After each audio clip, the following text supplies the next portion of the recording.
நாம் எப்போதுமே ஒருத்தர் மேலே ஒரு கணிப்பு வச்சுருப்போம். இவங்க நல்லவங்களா கெட்டவங்களா அப்படின்ற எண்ணம் நம்ம மனசில் எப்போதும் அவங்கள பார்க்கும்போது ஓடிக்கிட்டே இருக்கும். ஒரு மனிதன் மேலே வச்சிருக்கும் எண்ணங்களின் கோணத்தை மாற்றும் இந்த கதை அமரர் கல்கி அவர்களின் திருடன் மகன் திருடன். பழைய தகர பெட்டிக்குள் வைத்திருந்த பட்டாசு கட்டுகளையும் மத்தாப்பு பெட்டிகளையும் பாலன் எண்ணி வைத்து ஒழுங்குபடுத்தி கொண்டிருந்தான். இந்த மாதிரி அவன் எண்ணி வைத்து ஒழுங்குபடுத்தியது 32வது முறை. பட்டாசு மத்தாப்பு முதலியவற்றை தொடுவதிலேயே அவனுக்கு ஒரு ஆனந்தம். பெட்டிக்குள் ஒரு இடத்திலிருந்து இன்னொரு இடத்துக்கு நகர்த்தி வைத்து ஒழுங்குபடுத்துவதிலே அளவில்லாத சந்தோஷம். தம்பி சீனுவுக்கும் தங்கை அம்புலுவுக்கும் எதை கொடுக்கலாம் அப்படின்னு பிரமாதமாக யோசிச்சுட்டு இருந்தான். சீனுவுக்கு படபடா, அம்புலுவுக்கு புஸ்வானம் என்று அவனுடைய வாய் முணுமுணுத்து கொண்டிருந்தது. இந்த சமயத்தில் வீட்டு வாசல்ல ஒரு வண்டி வந்து நின்ற சத்தம் கேட்டது. பெரிய மாமா வந்துட்டாரே என்று சொல்லிக்கொண்டே பாலன் தகரப்பேட்டையை அவசர அவசரமாக பூட்டிக்கொண்டு விழுந்தடித்து வாசற்பக்கம் ஓடினான். குதிரை வண்டியிலிருந்து கருப்பு கோட்டும் சரிகை தலைப்பாகையும் கையில் ஒரு அட்டை பெட்டியுமாக பெரிய மாமா இறங்கி கொண்டிருந்தார். பெரிய மாமா கல்யாண சுந்தரம், அந்த ஊரில் பிரபல வக்கீல். கோர்ட்டுக்கு போய்விட்டு அவர் வீட்டுக்கு திரும்பி வந்தார். பாலனுடைய கவனமெல்லாம் பெரிய மாமாவின் கையில் இருந்த அட்டை பெட்டியிலேயே இருந்தது. அவர் வண்டியிலிருந்து இறங்கியதும் இறங்காததுமா பாலன் அவர்கிட்ட போயிட்டு, மாமா ஏரோப்ளேன் வானம் வாங்கிட்டு வந்தீங்களா என்று கேட்டான். பெரிய மாமா புன்னகையுடன் வீட்டு வாசற்படிகளில் ஏறினார். பெரிய மாமாவோட பிள்ளைகளான துரையும் சங்கரனும் வீட்டுக்குள்ளே இருந்து அந்த சமயம் வெளியே வந்தாங்க. பாலனுடைய கேள்வி அவர்களுடைய காதில் விழுந்துச்சு. துரை சங்கரனை பார்த்து மெல்லிய குரல்ல சொன்னா, பையனுக்கு என்ன பரபரப்பு பார்த்தியா? அவங்க பேசினது பாலனுடைய காதிலையும் விழுந்துச்சு. இதை கேட்டதுனால பாலனுடைய உற்சாகம் குறைஞ்சு போயிடல. பெரிய மாமாவை பார்த்து கையை நீட்டிக்கிட்டே இருந்தான். அவசரப்படாத, உள்ளவா தர்றேன் என்றார் மாமா. பிறகு, உன்னுடைய அம்மாவும் சின்ன மாமாவும் வந்துட்டாங்களா அப்படின்னு பாலனை பார்த்து கேட்டாரு. உடனே பாலன் பதில் சொல்றான், இல்லை மாமா. கல்யாண சுந்தரம் ஆபீஸ் அறைக்கு சென்று மேஜை மீது அட்டைப்பெட்டியை வச்சாரு. அதற்குள்ளே இருந்த ஏரோப்ளேன் வானங்களை எடுத்து பாலனுடைய கையில் 2 கொடுத்தாரு. மற்ற பட்டாசுகளை எல்லாம் துரையிடம் கொடுத்து எடுத்துக்கொண்டு போய் விளையாடுங்க அப்படின்னு சொன்னார். பாலன் ஏரோப்ளேன் வானங்களை வாங்கி கொண்டதும் அங்கிருந்து குதிச்சுக்கிட்டே வெளியே போனான். துரையும் சங்கரனும் அப்பாவோட ஆஃபீஸ் அறையிலே நின்றுட்டு இருந்தாங்க. பாலனை விட அவர்கள் வயசில் மூத்தவங்க. துரை சங்கரனை பார்த்தான். சங்கரன் தன்னோட அப்பாவை பார்த்து, அப்பா, பாலன் திருடுறான்ப்பா அப்படின்னு எனக்கு தோணுது என்று சொன்னான். அட்வொகேட் கல்யாண சுந்தரம் அவனை கோபமாக பார்த்தாரு. அப்போது துரை பதில் சொல்ல ஆரம்பித்தான். ஆமாப்பா, நேத்திக்கு அவன் தகர்பெட்டியை திறந்தபோது தற்செயலாக பார்த்தேன். நிறைய பணம் வச்சுருக்கான்ப்பா. அவனுக்கு அவ்வளோ பணம் எப்படி கிடச்சிருக்கும்ப்பா? திருடித்தானே இருக்க முடியும். அம்மா கூட அடிக்கடி 4 காணோம் 8 காணோன்னு சொல்லிக்கொண்டே இருக்கா. இவன் தான்ப்பா எடுத்திருக்கணும் அப்படின்னு சொன்னான் சங்கரன். துரையும் சேர்ந்துக்கிட்டு, அப்பாவோட திருட்டு குணம் பையனுக்கு உண்டு போல இருக்குப்பா அப்படின்னு சொன்னான் அட்வொகேட் கல்யாண சுந்தரம் கிட்ட. சி, பேசாதரு என்று அதட்டினார் கல்யாண சுந்தரம். அவருடைய மனம் புண்ணாயிற்று என்று அவருடைய முகம் காட்டி கொடுத்தது. பிறகு கொஞ்சம் சமாதானமான குரலில் பேச ஆரம்பித்தார். துரை, சங்கர், நீங்கள் அப்படிலாம் பேசக்கூடாது. பாலனுடைய அப்பா அம்மாவுக்கு இப்போது கஷ்டகாலம். ஏற்கனவே அந்த பையன் மனம் நொந்திருக்கான். அவனை பற்றி நீங்கள் இப்படி பேசுகிறது அவனோட காதில் விழுந்தா அவன் மனசு எவ்வளவு பாடுபடும். யாரை பற்றியும் அனாவசியமாக சந்தேகப்படக்கூடாது. சந்தேகப்பட்டு பழி சொல்வது பாவம். மாதம் மாதம் உங்களுக்கு கொடுக்கறது போலவே அவனுக்கும் பாக்கெட் மணி கொடுக்குறேன். ஆமாம் தானே? அதில் அவன் மிச்சம் பிடிச்சு சேர்த்து வச்சிருக்கலாம். எதற்காக அவனுக்கு திருட்டு பட்டம் கொடுக்குறீங்க என்றார் கல்யாண சுந்தரம். இந்த பேச்செல்லாம் பாலனுடைய காதில் விழத்தான் செய்தது. அவன் வாங்கி கொண்டு போன ஏரோப்ளேன் வானங்களில் ஒன்றில் தீ வைக்கும் திரி இல்லை. அதை பெரிய மாமா கிட்ட கொடுத்துட்டு வேறொன்று வாங்கி கொள்வதற்காக அவன் வந்து கொண்டிருந்தான். மாமா சொன்னது காதில் விழவே ஆஃபீஸ் அறைக்கு நுழையாமல் திரும்பி போயிட்டான். போய் தன்னுடைய பழைய தகரப்பெட்டிக்கு பக்கத்தில் உட்காந்துக்கிட்டு தலையை பெட்டியின் மேல் வைத்து கொண்டு விம்மினான். ஏண்டா குழந்த, என்னடா செய்கிற? உட்காந்துக்கிட்டே தூங்குறியா என்ன? ராத்திரியில் அதிக நேரம் கண் விழித்து படிக்கிற போல இருக்கே என்று சொல்லிக்கொண்டே பாலனின் தாய் அவன் அருகில் வந்தா. பாலன் தலை நிமிர்ந்து கண்களை துடைத்து கொண்டான். ஏண்டா அழறியா என்ன என்று பதைப்பதைப்புடன் ஜானகி அருகில் வந்து உட்கார்ந்தா. இல்லாமா, அழவும் இல்லை ஒன்றும் இல்லை என்றான் பாலன். சி, பொய் சொல்லாத. அழுது அழுது முகமெல்லாம் வீங்கி இருக்குதேடா அப்படின்னு கேட்டா ஜானகி. வீங்கவும் இல்லை, ஒன்றும் இல்லை. ஏண்டா அழுத? யாராவது ஏதாவது சொன்னாங்களா என்று கேட்டாள் ஜானகி. அதுக்கு பாலன் பதில் சொல்கிறான், ஒருத்தரும் ஒன்றும் சொல்லலம்மா. எனக்கு தான் தீபாவளிக்கு ஊருக்கு வரணும்னு ஆசையாக இருக்குது. அம்புழுவையும் சீனுவையும் பார்க்கணும் போல இருக்குது. நானும் உன்னோட வரட்டுமா என்று பாலன் கேட்டான். வேண்டாம் வேண்டாம், அசடு மாதிரி பேசாத. நம்ம வீட்டில் இந்த வருஷம் தீபாவளி கிடையாது. இங்கே இருந்தா மாமா உனக்கு புது வேஷ்டி புது சொக்காயெல்லாம் வாங்கி தருவார்ல என்றாள் ஜானகி. அம்புலுக்கும் சீனுக்கும் என்று பாலன் கேட்டான். அவங்களுக்கு என்ன, பச்சை குழந்தைங்க. அப்பா அடுத்த வருஷம் வெளியில் வந்தா வாங்கி கொடுக்கட்டும் என்றாள் ஜானகி. பாலன் சற்று நேரம் கவரை பார்த்து கொண்டே இருந்தான். அப்பா எப்படிம்மா இருக்காரு? எப்போது வெளியே வருவார் என்று பாலன் கேட்டான். அதற்கு அவங்க அம்மா பதில் சொல்கிறா, நன்னா தான் இருக்காரு. அவருக்கு என்ன, பி கிளாஸில் வச்சுருக்காங்களாம். 3 மாதம் தானே ஆயிருக்கு. விடுதலைக்கு இன்னும் 9 மாதம் இருக்கான் அப்படின்னு சொன்னான். உன் மேலே ரொம்ப கோபமாக இருக்காரா அப்பா அப்படின்னு பாலன் கேட்குறான். ஏன் மேலே எதுக்காக கோவப்படுறாரு? நானா இப்படிலாம் செய்ய சொன்னேன் என்றாள் ஜானகி. பிறகு, நான் ரயிலுக்கு கிளம்பணும், நீ சமர்த்தா இருக்கிறியா? யாராவது ஏதாவது சொன்னாலும் காதில் போட்டுக்காத, சந்தோஷமாக இரு. பட்டாசு கட்டு மத்தாப்பு எல்லாம் நிறையா இருக்குதுன்னு சொன்னியே, சீனுக்கும் அம்பளுக்கும் கொஞ்சம் கூட அப்படின்னு அம்மா கேட்குறா. ஆகட்டம்மா, தரேன் என்றான் பாலன். நீண்ட யோசனைக்கு பிறகு தயங்கி தயங்கி பெட்டியிலிருந்து ஒரு பட்டாசு கட்டை எடுத்தான். எடுத்ததை வச்சுட்டு இன்னொன்றை எடுத்து பார்த்தான். கடைசியில் 2 பட்டாசு கட்டுகளும் 2 படபடாவும் 2 மத்தாப்பு பெட்டியும் எடுத்து அம்மா கிட்ட கொடுத்தான். ஏண்டா, பெட்டி நிறைய வச்சிருக்கேன்னு சொன்னியே, 2 கொடுக்குறியே என்றாள் ஜானகி. இந்த வீட்டில் துரை சங்கரன் எல்லாரும் நிறைய வானம் விடுவாங்க. அவங்கள போலவே நானும் வானம் விடணும்லம்மா, அதுக்காக தான் 2 கொடுக்குறேன் அப்படின்னு சொன்னான். அதுவும் சரிதான்டா, நீயே இது எல்லாத்தையும் வச்சுக்கோ. சீனுவுக்கும் அம்புலுவுக்கும் பட்டாசு கட்டு கூட சுட தெரியாது என்றாள் ஜானகி.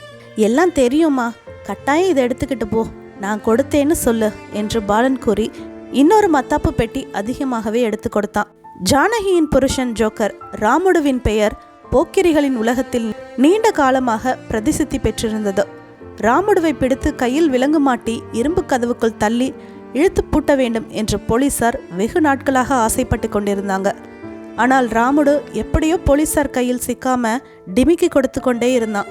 கடைசியாக அவனுடைய அருமை மனைவி பதிபக்தியுள்ள பெண்மணி ஸ்ரீமதி ஜானகியின் மூலமாகவே அவன் போலீஸில் சிக்க வேண்டியிருந்தது. ராமுடு பார்த்து வந்த உத்தியோகம் போனதிலிருந்து அவன் அதிகமாக குடும்பத்தை கவனிப்பது கிடையாது. மாதத்தில் சில நாட்கள் வீட்டுக்கு வருவதுண்டு. அப்போதெல்லாம் மனைவி மக்களிடம் வெகு பிரியமாயிருப்பான். அவர்களுக்கு அதை பண்ணணும் இதை பண்ணணும் அப்படின்னு ஆசையோட பேசுவான். பெரிய பிரைஸ் அடிக்க போவதாகவும் அதற்கு பிறகு வீடு உண்டு தான் உண்டு என்று இருக்க போவதாகவும் சொன்னான். ஆனால் இந்த பேச்சிலெல்லாம் ஜானகிக்கு அதிகமான நம்பிக்கை இல்லை. 2 எருமை மாடுகளை வைத்துக்கொண்டு தமையன் தம்பிமாரிடமிருந்து கிடைத்த உதவியை கொண்டு தன்னோட காலத்தை நடத்தி வந்தா. பிள்ளைகளை படிக்க வைக்க வேண்டும் என்ற எண்ணம் அவளுக்கு அளவில்லாத பொறுமையையும் கஷ்டத்தை சகிக்கும் தன்மையையும் கொடுத்தது. பாலனை அவனுடைய மாமா படிக்க வைப்பதாக சொல்லி அழைத்து போனதிலிருந்து ஜானகிக்கு தெம்பு அதிகமாயிற்று. அம்புலுவின் கல்யாணத்துக்கு கொஞ்சம் கொஞ்சமாக பணம் சேர்க்க வேண்டும் என்ற ஆசையும் ஏற்பட்டது. எருமை மாட்டு தயிரும் நெய்யும் விற்று கிடைத்த பணத்தில் மிச்சம் பிடிக்க தொடங்கினான். அந்த பணத்தை பதுக்கி வைக்கவும் தொடங்கினான். ராமுடுவின் கண்ணில் பட்டா அவன் எப்படியாவது நைய பாட்டு பாடி வாங்கி கொண்டு போயிடுவான் என்ற பயம் அவளுக்கு இருந்தது. இந்த மாதிரி பல சமயம் அவளிடமிருந்து 5 ரூபாய் 10 ரூபாய் அவன் கடனாக வாங்கி கொண்டு போனதும் உண்டு. ஒரு முறையாவது திரும்ப கொடுத்தது கிடையாது. மிச்சம் பிடிச்ச பணத்தை ஜானகி தான் தினந்தோறும் இரவில் தலைக்கு வைத்துக்கொண்டு படுத்துக்கொள்ளும் தலையணைக்குள்ளாகவே சொருகி வச்சுக்குவா. ஒரு நாள் ராமுடு அந்த தலையணையை வைத்து கொண்ட போது, தலகாணி என்ன இப்படி கணக்குது அப்படின்னு கேட்டான். ஜானகிக்கு மனசெல்லாம் ரொம்ப பயமாயிடுத்து. மறுநாளே பணத்தை எடுத்து ஒரு பழந்துணியில முடிந்து அரிசி பானைக்குள்ள வச்சா. அதுவும் மனசாந்தியை கொடுக்கல.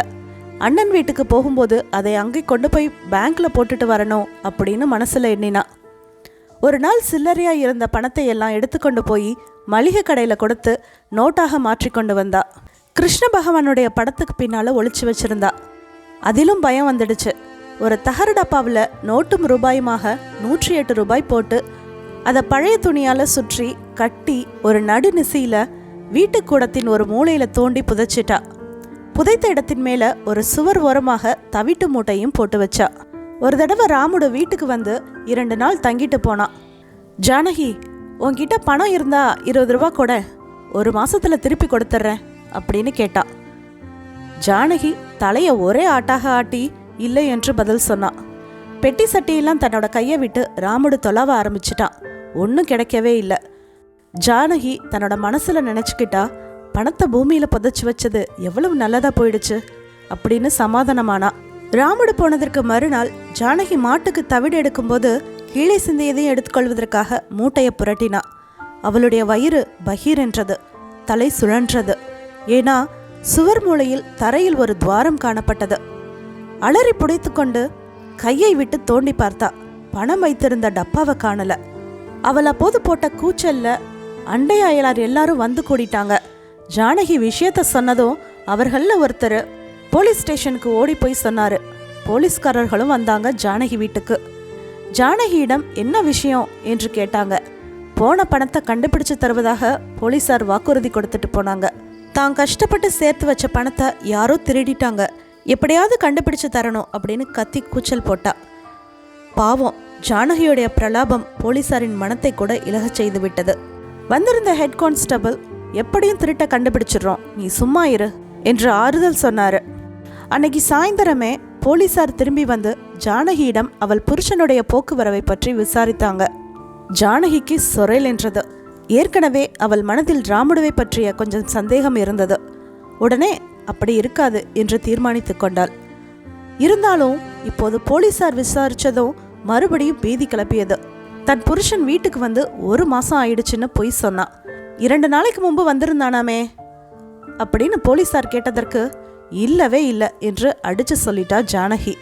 இல்லைன்னு சொல்லிட்டா புருஷனை காப்பாற்றியதாகி விடுமா? அதனால போலீசாரின் சந்தேகம் அதிகமாகவே ஆயிற்று. எப்பேற்பட்ட சிக்கலான மர்மமான குற்றங்களை எல்லாம் கண்டுபிடிப்பவர்களுக்கு இந்த திருட்டு ஒரு பிரமாதமா என்ன?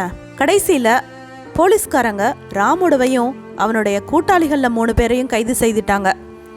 அந்த 4 பேர் மீதும் பணம் வைத்து சீட்டு விளையாடியதாக வழக்கு தொடர்ந்தாங்க. ராமுடுவின் பெயரில் அதிகப்படியாக திருட்டு வழக்கம் தொடர்ந்தாங்க. ஜானகி தன்னுடைய ஆத்திரத்தினால் நேர்ந்த விபரீதத்தை பார்த்ததும் முட்டி மோதி கொண்டு அழுதா. தமையன் வக்கீல் கல்யாண சுந்தரத்தின் யோசனைப்படி கோர்ட்டு விசாரணையில பணம் திருட்டு போனதே உண்மை இல்லை அப்படின்னு சொல்லி சாதிச்சா.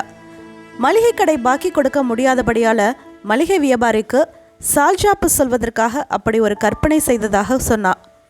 அதெல்லாம் ஒன்றும் பயன்படவே இல்லை. அவளுடைய முதல் வாக்குமூலத்தையே கோர்ட்டில் ஆதாரமாக வச்சுக்கிட்டாங்க. அதோட மற்ற சாட்சியங்களும் சேரவே ராமுடுவை 1 வருஷம் தண்டித்து விட்டார்கள். மேற்படி வழக்கு விசாரணையின் போது ராமுடு அவளிடம் நடந்து கொண்ட முறை கொஞ்சம் ஆச்சரியமாகவே இருந்தது. அவன் ஜானகியின் பேரில் கோபம் காட்டவே இல்லை. அவனுடைய மனப்போக்கே மாறி போயிருந்தது. நீ என்ன செய்வ ஜானகி? வேணும்னா என்னை சிறைக்கு அனுப்புவதற்காக சொன்ன, என் தலையெழுத்து அப்படி. உன்னுடைய வாக்குமூலத்தால இந்த கஷ்டம் எனக்கு சேர்ந்தது. நீ வீணாக வருத்தப்படாத என்று ஆறுதல் கூறினான் ராமுடு. இதெல்லாம் ஜானகியோட காதில் ஏறுமா என்ன?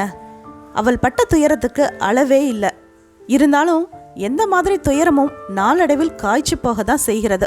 அதனுடைய வேகம் தணிந்து விடுகிறது. கடவுள் மனிதர்களுக்கு அத்தகைய ஒரு சக்தியை கொடுத்திருக்கிறாரு. ராமுடு சிறைக்கு போய் 3 மாதத்திற்கு பிறகு ஜானகி அவனை சிறையில் இன்டர்வியூ பார்ப்பதற்காக போனான். அவளுடைய அண்ணன் தம்பிமார் வசித்த நகரத்துல தான் சிறை இருந்தது.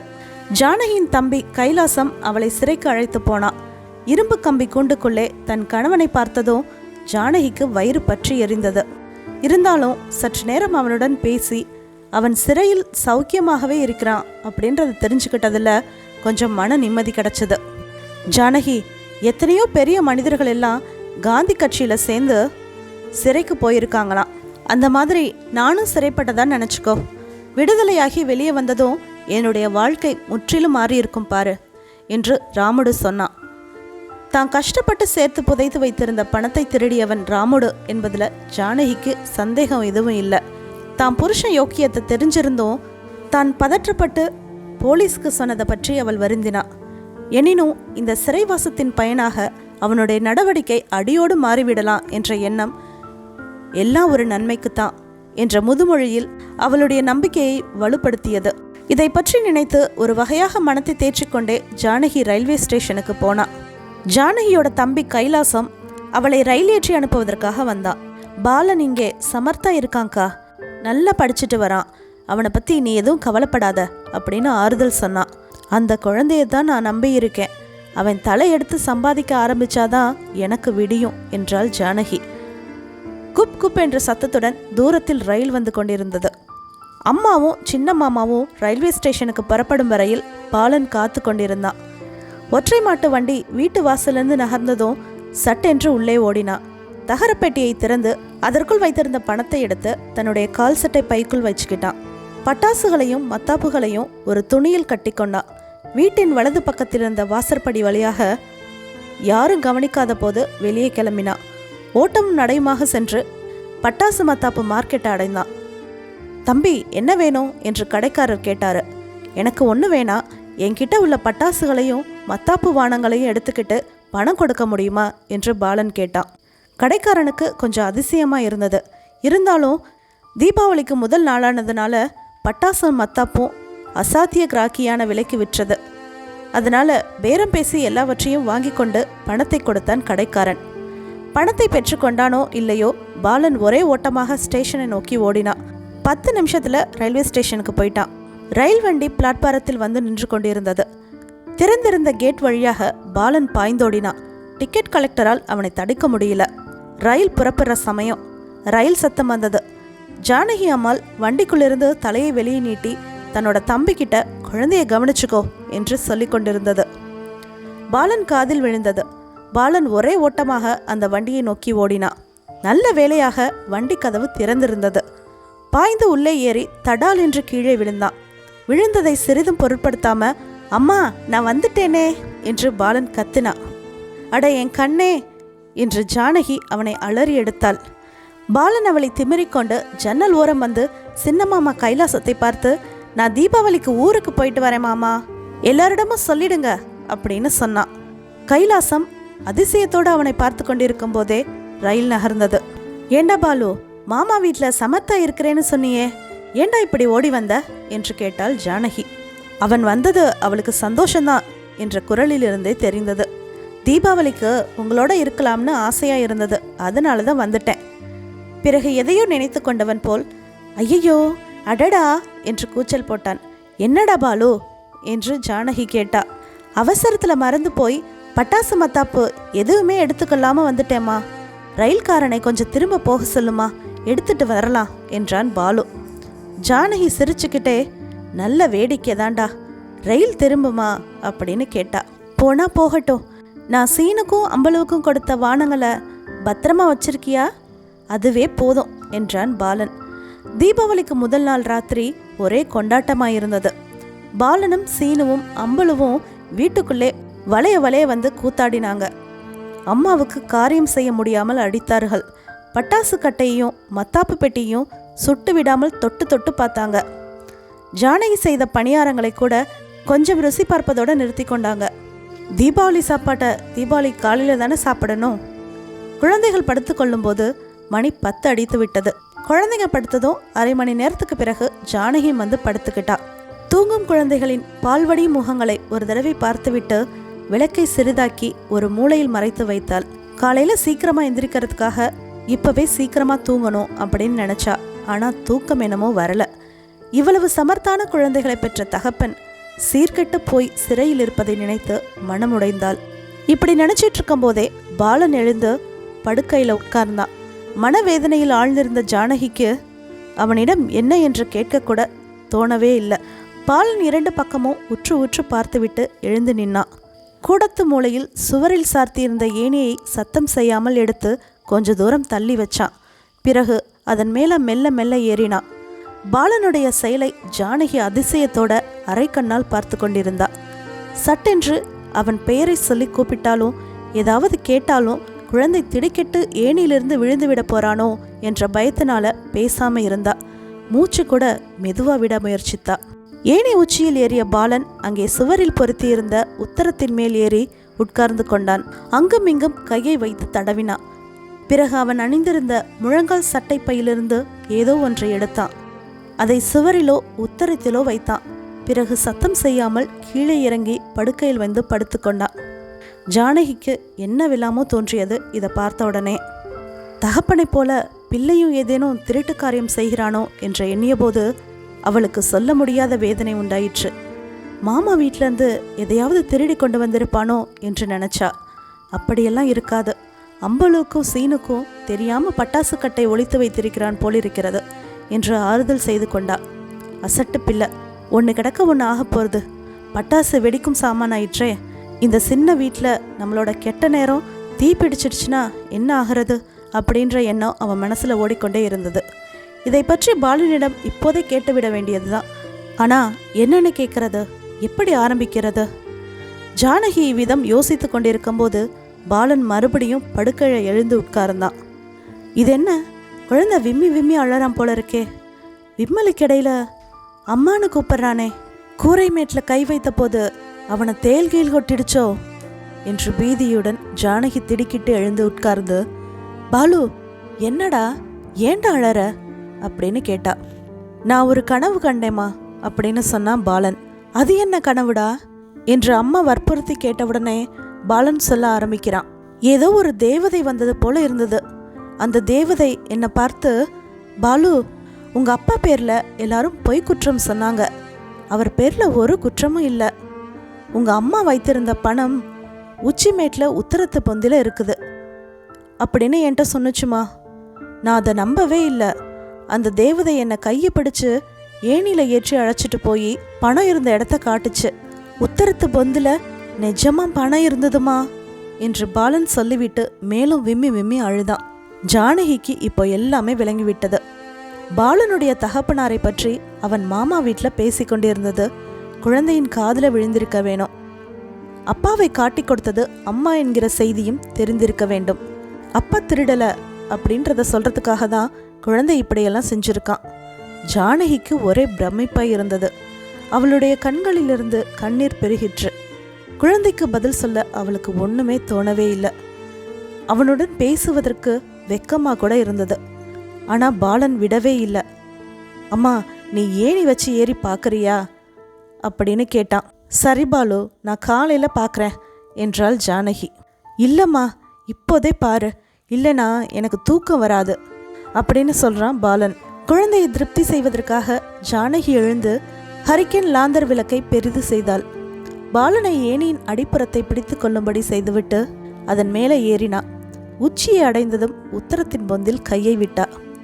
அவள் எதிர்பார்த்தது போலவே ஒரு சிறிய பணப்பை இருந்தது. அதைத்தான் பாலன் உத்தரத்து பொந்துக்குள்ளார வச்சிருக்கான். பணப்பையை எடுத்தபோது அதன் கீழ் வேறு ஏதோ கையில் மெதுவாக தட்டுப்பட்டது. துணி மாதிரி இருந்தது. வேறு ஏதேனும் வச்சிருக்கானோ என்று பார்க்க மறுபடியும் கையை விட்டு தொழாவினா. ஒரு சிறிய துணி மூட்டை அகப்பட்டது. அதை எடுத்து பார்த்ததும் ஜானகிக்கு ஒரே ஆச்சரியம். ஏணிலிருந்து அப்படியே கீழே விழுந்து விடாம அவை கீழே இறங்கி வந்ததே ஒரு ஆச்சரியமான விஷயம்தான்.